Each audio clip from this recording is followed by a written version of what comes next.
열왕기상 19장 1절부터 18절 말씀까지 함께 교독하도록 하겠습니다. 아합이 엘리야가 행한 모든 일과 그가 어떻게 모든 선지자를 칼로 죽였는지를 이세벨에게 말하니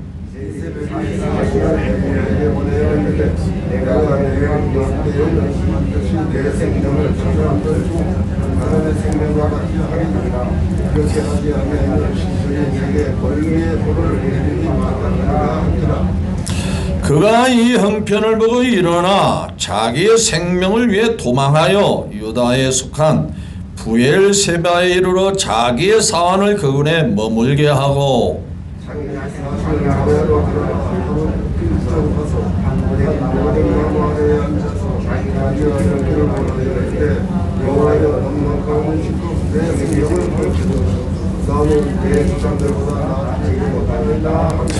노덴나무 아래에 누워 자더니 천사가 그를 어루만지며 그에게 이르되 일어나서 먹으라 하는지라.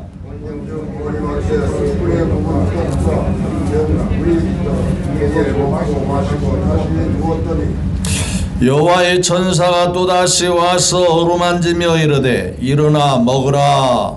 네가 갈 길을 다 가지 못할까 하노라 하는지라.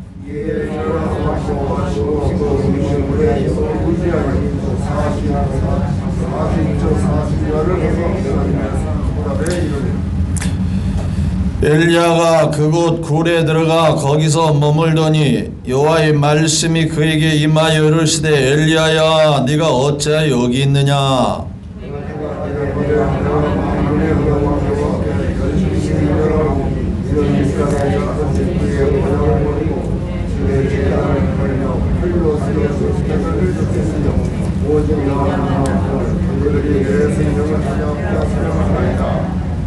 여호와께서 이르시되 너는 내가 나가서 여호와 앞에서 산에 서라 하시더니 여호와께서 지나가시는데 여호와 앞에 크고 강한 바람 소리가 산을 가르고 바위를 부수나 바람 가운데에 여호와께서 계시지 아니하며 바람 위에 지진이 있으나 지진 가운데서도 여호와께서 계시지 아니하며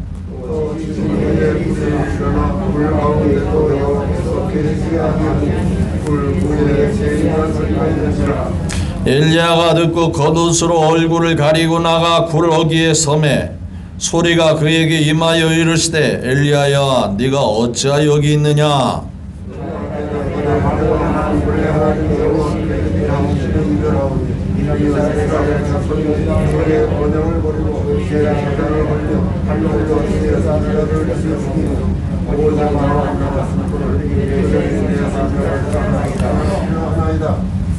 여호와께서 그에게 이르시되 너는 내 길을 돌이켜 광야를 통하여 다메섹에 가서 이르거든 하사엘에게 기름을 부어 아람 왕이 되게 하고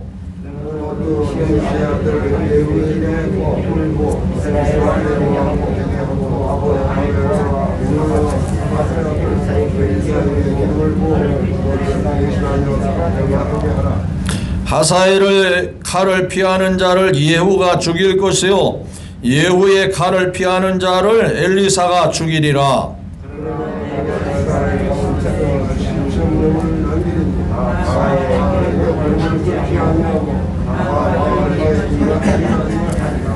아멘. 네, 18절까지 말씀을 함께 교독했습니다. 이 열왕기상 19장 1절부터 18절 말씀을 통해서 변함없는 하나님, 변하는 엘리야라는 주제로 함께 은혜를 나누기를 원합니다.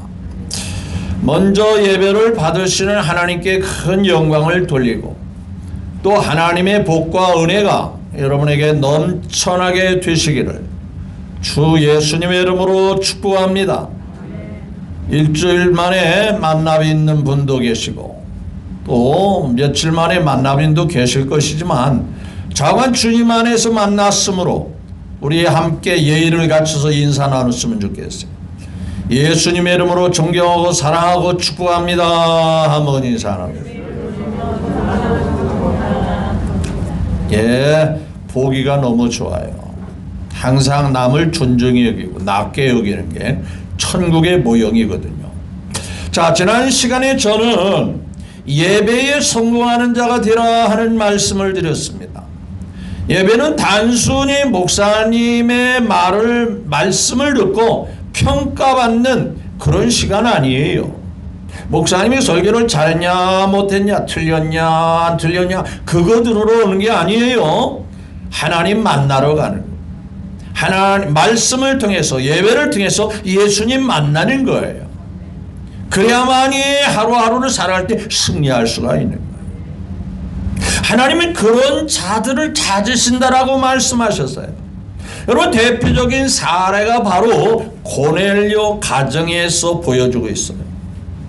자, 고넬료 가정이요. 그 고넬료라는 사람이 얼마나 믿음이 좋은지요.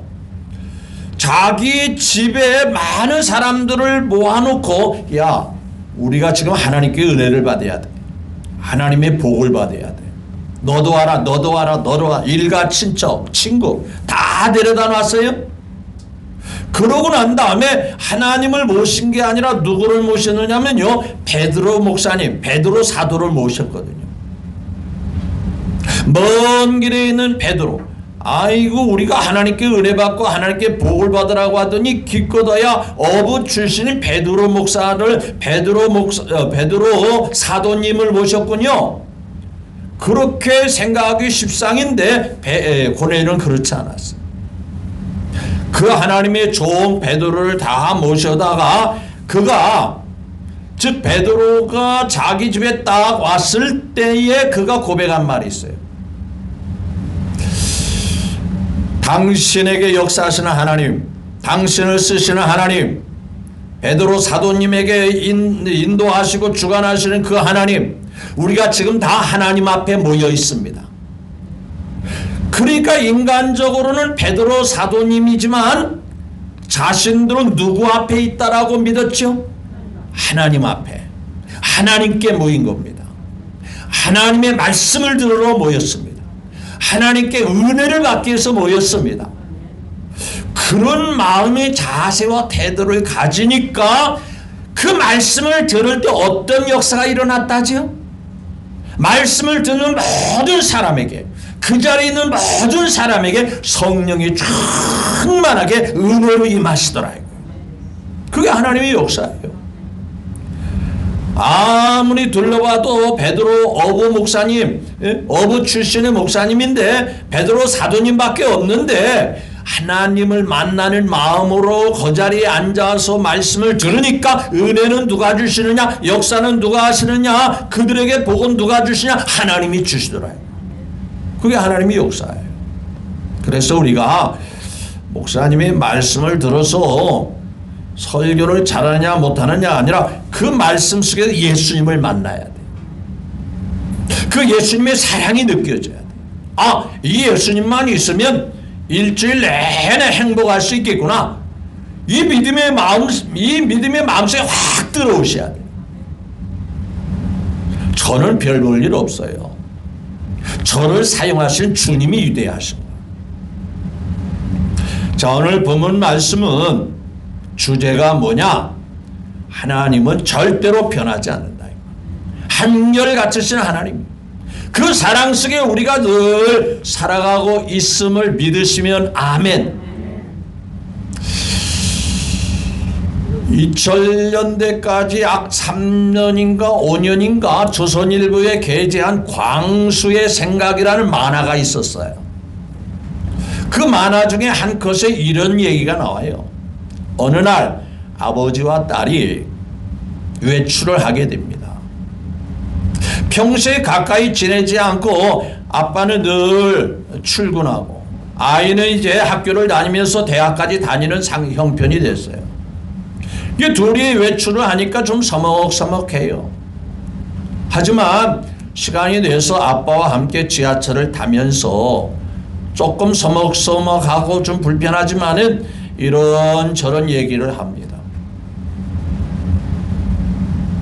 학교에서 있었던 일, 학교 생활에 대해서도 이런저런 얘기를 합니다. 얘기를 나누는 중에 아빠의 사랑이 느껴집니다. 그러니까 그 딸이 난생 처음으로 아빠의 팔을 껴안았어요. 팔짱을 낀 거죠. 아빠가 좋아했을까요? 안 좋아했을까요?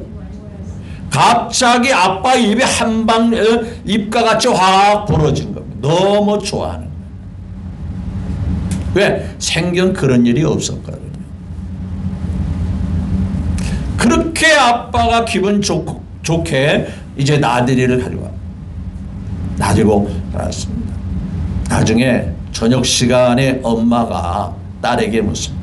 네가 아빠의 팔짱을 끼었다며? 예. 야, 네 아빠가 얼마나 좋아하는지 동네방네 돌아다니면서 자랑을 늘어지게 하더라. 그때 이 딸이 깨달은 거예요. 진작에 아빠 팔을 껴안을 걸. 늘 거리가 있어 보였습니다.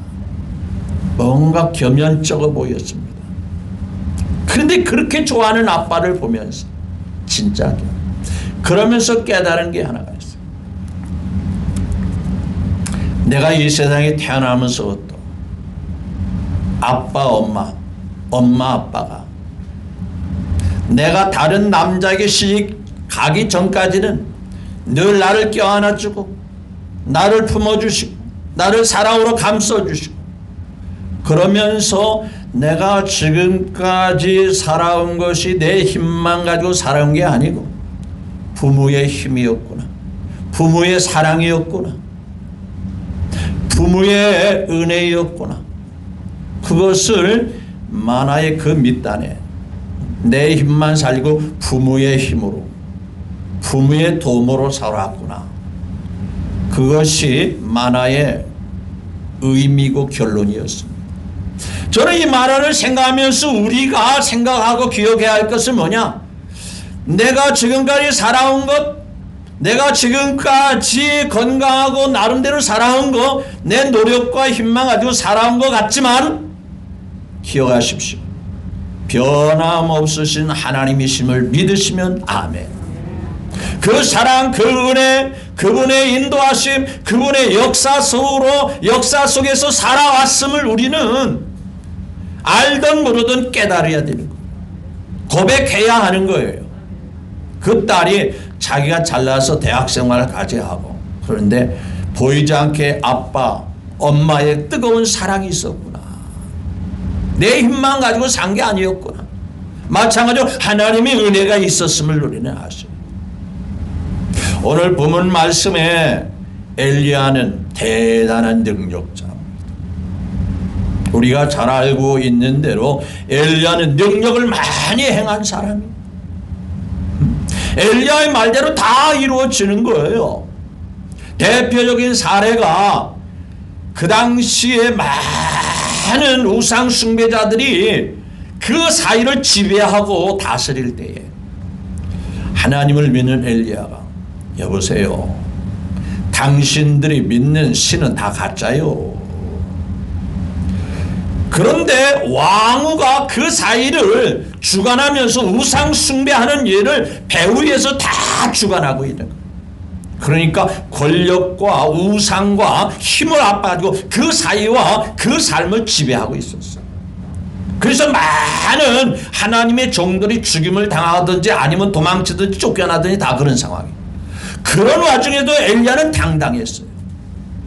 왜? 하나님은 살아계시고 하나님은 역사하시고 하나님은 여전히 변치 않으십니다. 그래서 어느 날 날짜를 잡아놓고 당신들이 믿는 신하고 내가 믿는 하나님하고 한번 대결합시다. 그래서 갈멜산이라고 하는 산에다가 장소를 정해놓고 우상 숭배하는 그 사람들을 모아놓고 당신이 믿는 신에게 기도하십시오. 응답해달라고 기도하십시오. 내가 믿는 하나님 앞에 나도 기도해서 그 기도에 응답이 있는지 없는지를 한번 보여주십시다. 그리고 응답이 있으면 그분이 참신이고 그분이 이 나라를 복을 주시는 거고 이 나라를 잘되게 하실 거고 당신이 믿는 신이 당신들이 기도하는 후에 응답이 있으면 당신들의 신이 이 사이를 복되게 하실 겁니다. 한번 해봅시다. 얼마나 당당해요. 앞서 얘기했죠. 하나님 믿는 종들이 다 죽임을 당하고 다 쫓겨나고 그러는데 그렇게 엘리야는 당당했죠. 여러분, 믿음은 담대합니다. 믿음은 당당합니다. 왜? 하나님은 살아계시고 여전히 우리와 함께 계시기 때문에 그런 거예요. 여러분, 언제든지 믿음이 있다면 당당하게 살아가시기를 주 예수님의 이름으로 축복합니다. 기죽지 마시기를 주의 이름으로 축원합니다. 하나님은 여러분의 편이십니다. 자기 자녀들을 결코 외면치 아니하시고 버리지 않으십니다. 엘리야가 당당했어요. 18장에 나옵니다. 멋진 승리를 했습니다. 그래, 너희들이 믿는 신 아무리 하루 종일 기도해도 응답해달라고 그렇게 큰 소리를 치고 크게 별짓을 다해도 응답이 없었잖아. 그러니 너희들은 가짜야. 내가 믿는 신이 어떤 신인고 와봐. 재물을 펼쳐놓고 거기다 물을 갖다 부어라. 여러분, 불이 내려와서 그 재물을 태우려면 잘 말해야 돼요? 젖어 있어야 돼요? 바싹 말라 있어야 돼요? 빨래가 건조기로 마르듯이 재물도 뽀송뽀송하게, 아니 완전히 바싹 장작개비 같이 말라 있어야 돼요. 그런데 엘리야는 뭐라 그랬어요? 갖다 물을 부어라. 또 갖다 부어라. 도랑에 그 재물이 있는 그 옆에 도랑을 파고 물이 그냥 철철철 넘치도록 물을 갖다 부어라. 아니 그 신이 응답하지 않으면 어떻게 하려고 해요? 야, 그럴 일 없어. 하나님은 살아계셔. 틀림없이 역사한다. 하나님이 그렇게 시시하고 약해 빠지면 그게 하나님이냐? 물에 갖다 부어도 젖어 있어도 물이 흥건히 넘쳐도 하나님은 역사할 수 있어. 얼마나 당당해요. 얼마나 자신감이 있어요. 여러분, 그 믿음이 여러분에게 있기를 예수님의 이름으로 축복합니다. 내가 믿는 하나님이 센 하나님이잖아. 능력의 하나님이잖아. 그 믿음을 가지고 엘리야는 지금 바알 선지자 850명입니다. 아세라 선지자 또 바알 선지자 450명, 400명에서 850명 앞에 얼마나 당당합니까? 자기는 혼자예요. 모든 하나님의 종은 마음이 약해서 다 도망쳤어요. 다 떠났어요. 또 죽임을 당했습니다. 이렇게 당당할 수가 있습니까? 그런데 믿음이 있으면 당당한 거예요. 왜? 하나님의 전능하심을 믿기 때문에 그렇습니다. 물을 갖다 부어라. 흥건히 갖다 부어라. 넘치도 갖다 부어라. 도랑까지 넘치게 해라. 그리고 기도합니다. 하나님, 하나님, 우리에게 응답하시옵소서. 이곳에 응답해 주시옵소서. 하늘에서 불이 내려더니 한순간에 재물을 다 태우고 물이 있는 그것도 바싹 마르도록 하나님이 불로 응답했다. 그리고 난 다음에 그래, 이게 내가 믿는 하나님이야. 내가 믿는 하나님이 이런 분이야. 너희들 다 가짜야. 너희들은 다 죽여야 돼. 이 나라를 엉망진창으로 얽히고 설키고 문제투성이로 만든 너희들은 다 죽어야 돼. 끌고 가서 다 죽였어. 이 소식을 들은 엘리야가 오늘 1절 말합니다. 그래? 그럼 내가 엘리야를 죽일 거야.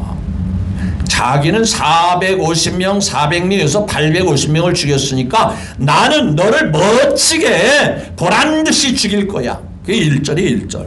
자, 1절, 2절을 같이 볼까요? 시작. 아합이 엘리야가 행한 모든 일과 그가 어떻게 모든 선지자를 칼로 죽였는지를 왕후인 이세벨에게 말하니 왕후가 되는 이세벨이 사신을 엘리야에게 보내 뭐라 했어요?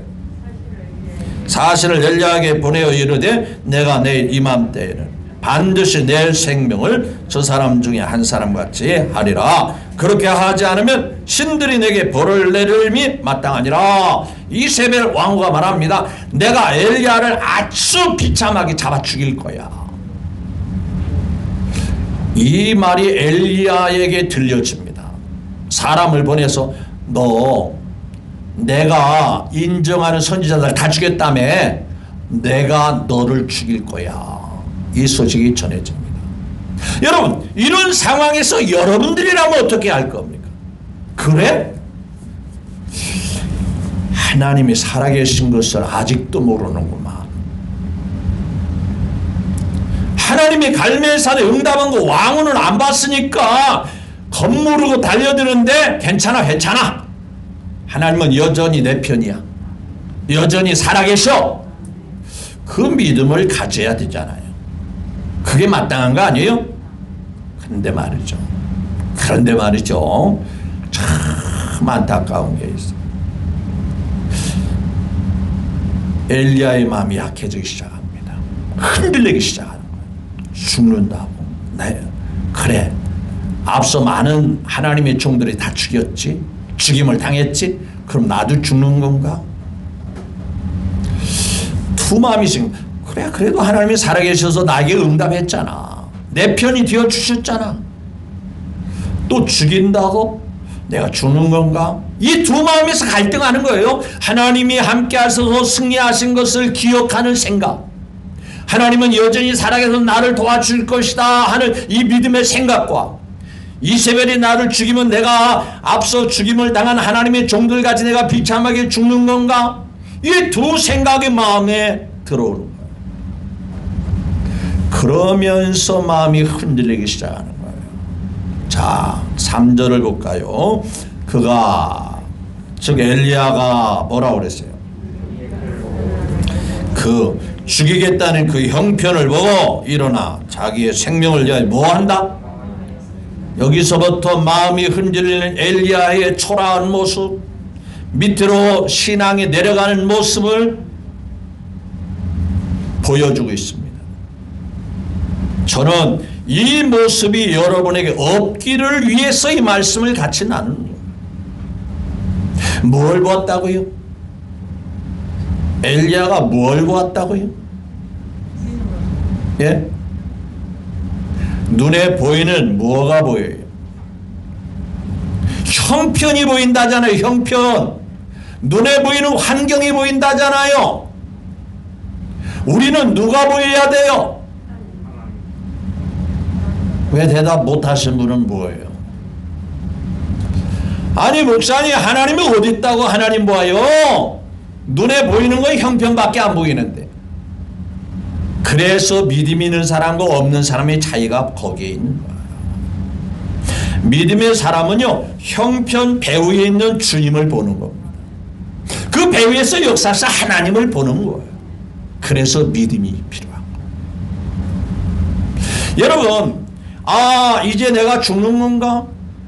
엘리야가 사방으로 사람을 보내가지고 수배령을 내리고 내가 끌려가고 비참하게 죽임을 당하고 이제 내가 그런 환경에 처하게 되는 건가?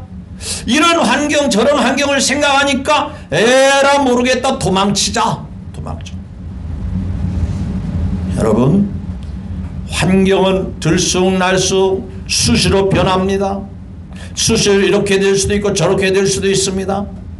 따라서 믿음이 강하기를 원하신다면 환경 보면 절대 믿음이 강해질 수가 없어요.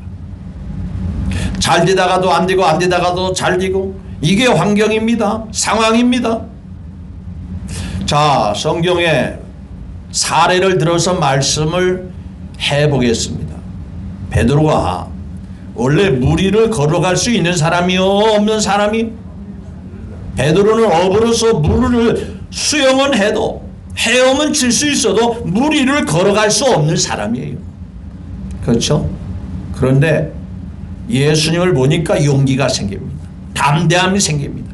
나도 물 위를 걸어가게 해 주십시오. 걸어가라. 그러니까 베드로가 주여 믿습니다 하고 걸어갑니까? 걸어가지 않습니까?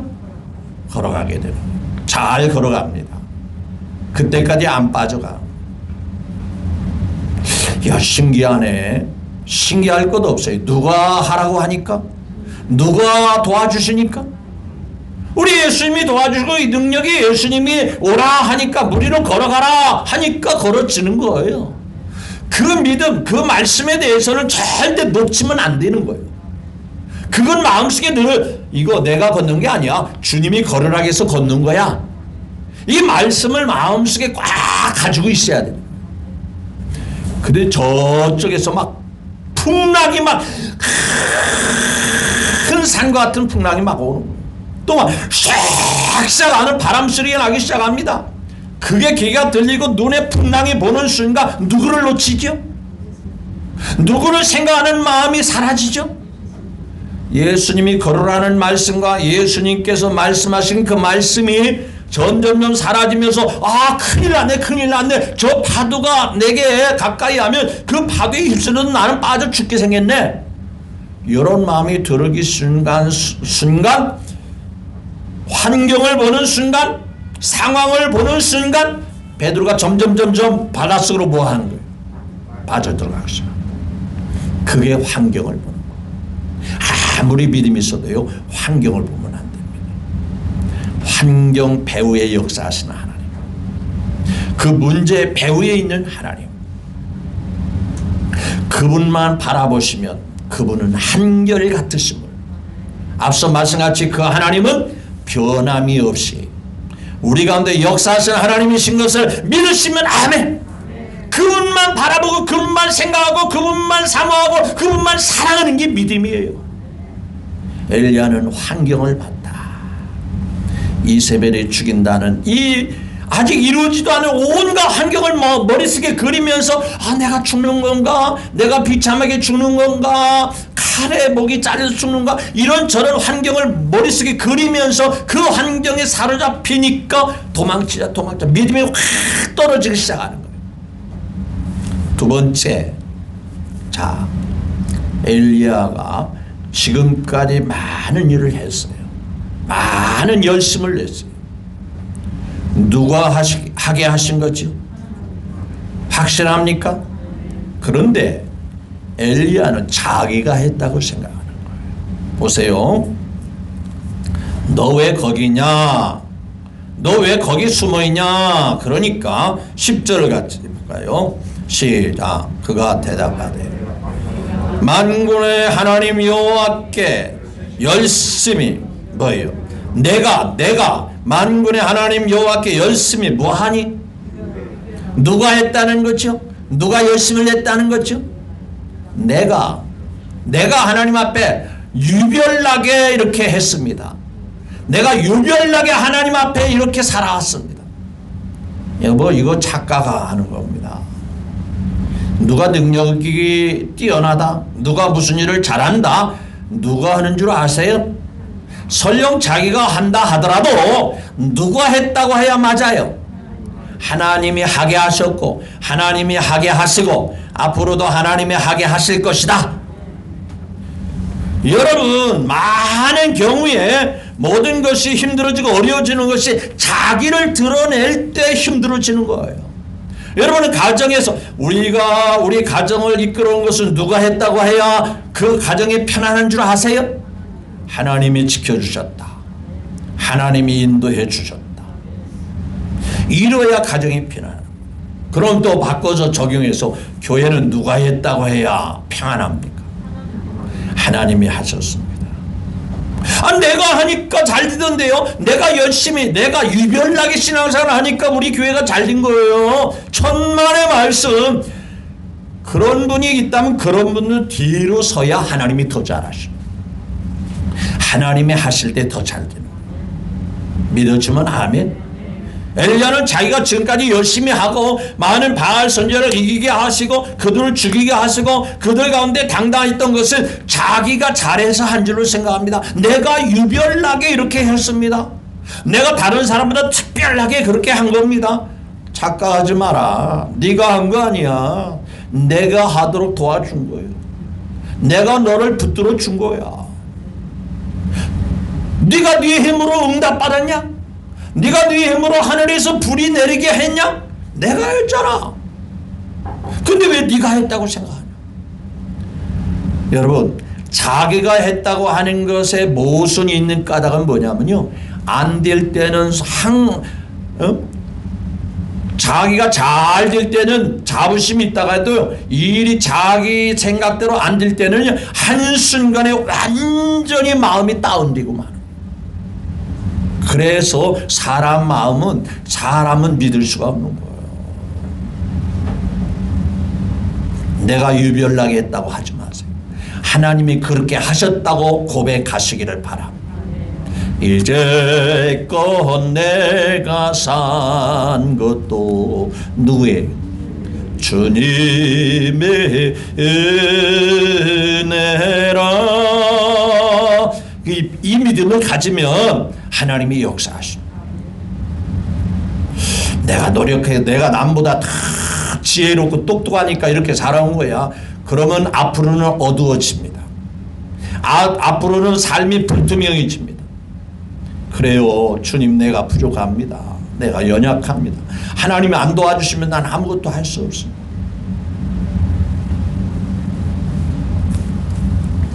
카네기라는 사람이 어릴 때, 청년 시대에 어느 미술관에 보니까 그림이 하나 걸려 있어요. 근데 어느 누구도 그 그림을 보면서 관심을 갖지 않았어요. 그 그림은 그냥 넓은 백사장 위에 낡은 배와 노가 놓여있는 버려진 배와 같이 보이는 거예요. 근데 중요한 것은요, 그 밑에 화가가 이런 말을 썼어요. 언젠가는 민물때가 들어옵니다.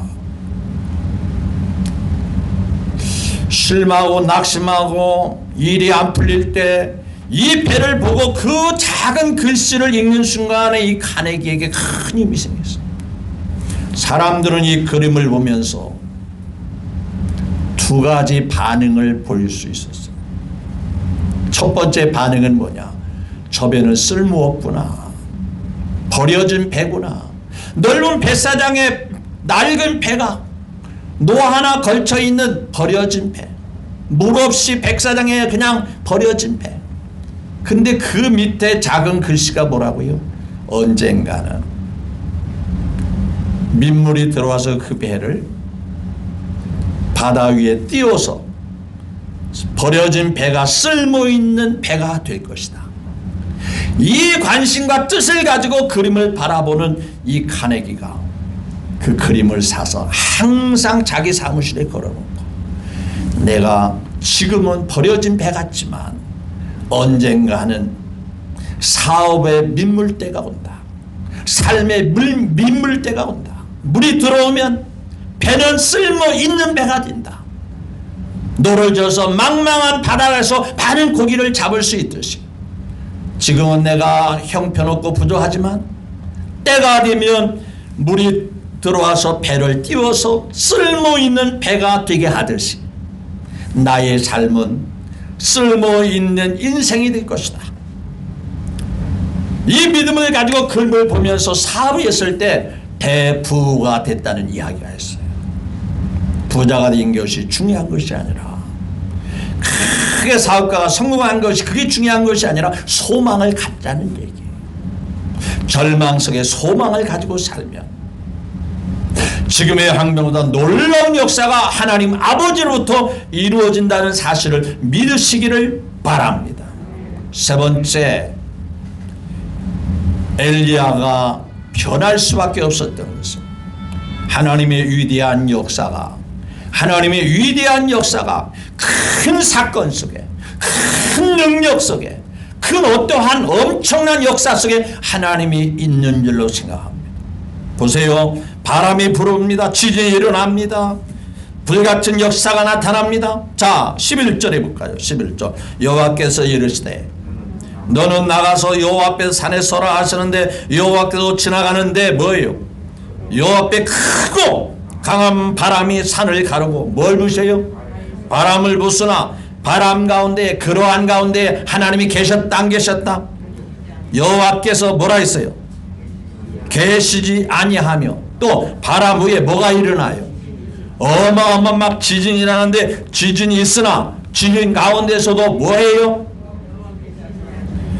계시지 아니하니라. 또 12절 시작. 지진 위에 불이 있으나 불 가운데도 뭐예요? 불 가운데서도 있어요 없어요? 없어요. 그러니까 막 바위가 깨지고 바람이 불고 바람 소리가 세차게 나고 불이 붙어가지고 엄청난 역사가 일어나도 그 가운데는 하나님이 있더라 없더라? 그것이 다 지나가고 어디서 하나님 역사가 나타납니까? 여호와께서 계시지 아니한 후에, 불 후에 뭔 소리가 들어요?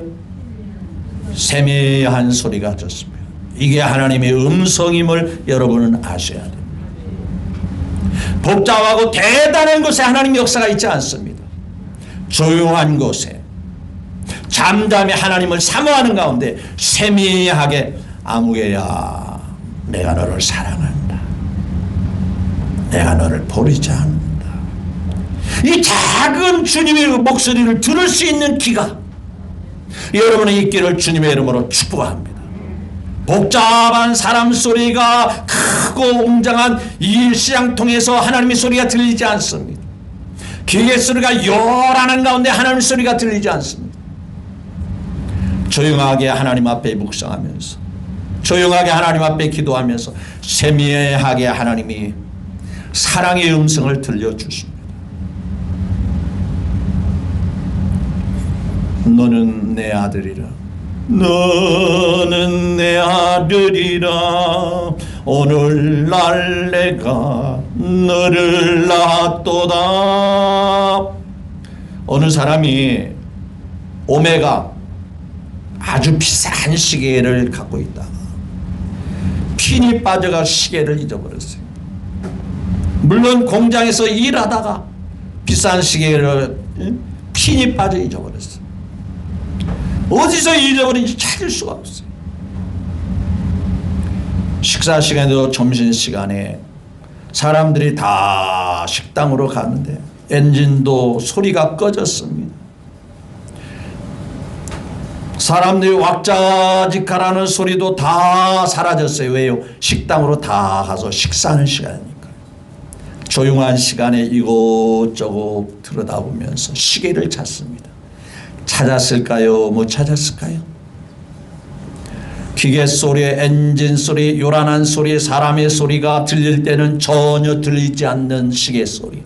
칙칵 칙칵 칙칵 초침이 움직이는 시계, 비싼 시계가 조용한 시간대 모두가 다 빠져나가고 식당으로 들어가서 다 사람이 없고 조용한 시간에 조용히 귀를 기울이면서 이곳저곳을 살펴보다가 자기 시계가 떨어진 그 자리에서 여전히 칙칵 칙칵 칙칵 비싼 시계를 찾을 수가 있게 된다. 무슨 얘기입니까? 복잡한 세상에서 하나님의 소리가 없어요. 은밀한 가운데서 주님, 내가 주님 앞에 있습니다. 주님 사랑합니다. 주님 의지합니다.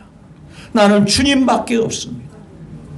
그렇게 주님을 고백할 때 조용한 음성으로, 그래, 네가 나를 사랑하는 건 내가 알고 있다. 내가 너 지켜줄게. 내가 너를 보호할게. 하나님의 따뜻한 음성을 들었다는 사람은 다 한결같이 세미하게 주님의 음성을 들었다는 고백을 우리는 많이 듣습니다. 엘리야에게 들려지는 소리는 세미한 소리로, 아주 다른 사람은 어떤 웅장하고 우렁찬 소리가 아니라 세미한 소리로 주님이 말씀하심을 보여주고 있습니다.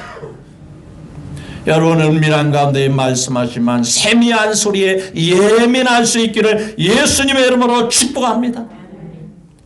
주님만이 조용히 들려주는 소리, 그 소리가 있는 거예요. 또 하나의 엘리야의 착각은 뭡니까? 마지막으로 엘리야는 생각 속에 하나님의 종들이 다 죽음을 당했으니 끝났다.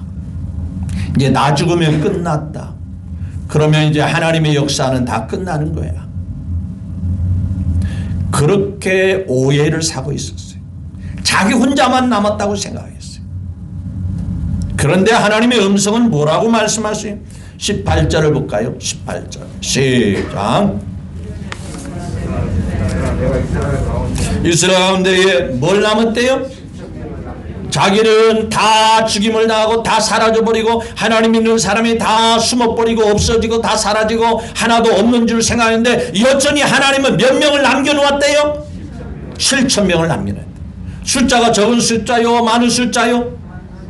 여러분, 나 혼자만 어렵게 예수 믿고 나 혼자만 어렵게 신앙생활 한다고 생각하지 마십시오. 은밀한 건에 하나님을 잘 믿는 사람이 7,000명, 7만 명, 70만 명도 더 된다는 사실을 믿으시기를 주의 이름으로 축원합니다. 나 혼자만 이렇게 어렵게 예수 믿는다고 생각하지 마십시오.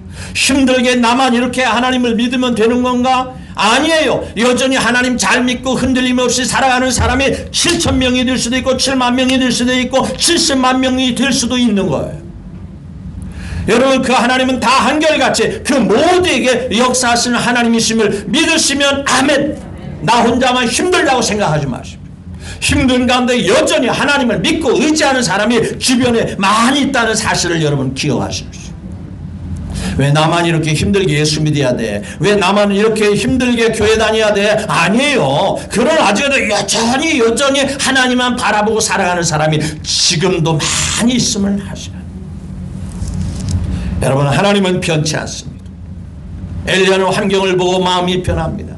자기 노력으로 열심 내고 유별나게 신앙생활을 했다고 생각하고 착각해서 마음이 흔들리기 시작합니다. 다 죽임을 당하고 사람들은 이제 하나도 없고 자기 혼자만 하나님 믿는 사람이라고 생각했습니다. 아닙니다. 여전히 하나님은 지금도 역사하고 계심을 믿으시면 아멘. 나 혼자만 어렵게 신앙생활하는 거 아닙니다. 그 와중에도 많은 사람들은 그럼에도 불구하고 여전히 하나님만 바라보고 살아가는, 우리를 변함없이 인도하시는 주님이심이 믿어지면 아멘. 20년 동안 브라질 상파루에서 선교하는 선교사님이 있습니다. 한국의 목사님이 가서 선교사를 만나서 식사 때가 더 식상으로 가는데 특별한 음식을 대접하겠다고, 또 한국에서 온 목사님이니까 가능하면 한국식 식당을 찾아가서 식사를 하려고 하는데 마침 비가 왔습니다. 차를 옆에 한국에 있는 목사님을 선교사님이 태우고 식당으로 가는데 길을 찾을 수가 없어요. 비가 엄청나게 많이 와서. 그래서 차의 문을 내리고 유리문을 내리고 처마에 비를 피해 있는 사람에게 묻습니다. 한인 식당이 어디 있습니까? 저쪽에 있습니다. 차문을 내리는 유리문을 내린 가운데 가까이 와서 저쪽에 친절하게 가르쳐줍니다. 그런데 가다가 또 길을 잃고 차가 앞으로 가지 못하니까 그 처마에 비를 피해 있던 이 청년이 다가왔어요. 이쪽으로 가시라고 자기는 비를 쫄딱 맞으면서 친절하게 길을 안내합니다. 한국에 있는 목사님이 인상이 깊었어요. 야, 이 브라질 사람들은 친절하구나. 브라질 사람은 자기가 비를 쫄딱 맞으면서도 길 안내를 하는 그 모습이 인상이 깊구나. 그런데 이제 몇 년이 지나고 난 다음에 브라질에 있는 선교사님이 한국에 왔어요. 20년 만에 왔으니 한국이 달라진 모습이 이만저만이 아니잖아요. 길을 찾으려니까 변화된 모습 때문에 찾을 수가 없었어요. 길가에 앉아 장사하는 할머니에게 물었어요. 수일이 가는 버스를 타려고 하는데 어디 가서 타면 되겠습니까? 물으니까 그 할머니 대답 뭐라고 하는지 아세요? 당신 눈가루 없어? 보면 알지 왜 나한테 물어? 물건도 안 팔아주면서 쌀쌀맞게 내뱉었어요. 크게 실망했어요. 눈가루 없어? 차 앞에 수일이 가는 차라고 써 있잖아. 그거 보면 알지 왜 나한테 물어? 물건도 안 팔아주면서 불친절한 모습에 실망이 됐어요. 여러분, 10번이고 100번이고 우리를 친절하게 인도하신 분은 주님이십니다. 우리의 안내자가 되십니다. 우리의 소망이 되십니다. 어떠한 환경에도 변치 마십시다. 흔들리지 맙시다. 하나님은 변함없으십니다. 변치 않으십니다. 따라서 내 마음도 변하면 안 돼요. 환경에 변하지 말고 내 생각대로 안 된다고 변하지 말고 한때는 열심히 되고 한때는 능력이 있다고 해서 그 믿음이 흔들려서는 안 됩니다. 한결같이 변함없이 주님 만나러 가는 그 시간까지 내 마음은 정했어요. 변치 말게 하소서. 순교자의 신앙. 내 마음은 정했습니다. 내 마음은 변치 말자고 내 마음은 정했습니다. 변하는 엘리야의 모습을 보면서 우리 마음은 변하지 않았으면 좋겠다. 이 말씀을 같이 은혜를 나누고 싶었습니다. 앞으로도 변함없이 주님 안에서 주님만 바라보고 살아가는 우리 평안의 식구 모두가 되시기를 다시 한번 주 예수님의 이름으로 축복합니다. 기도합니다.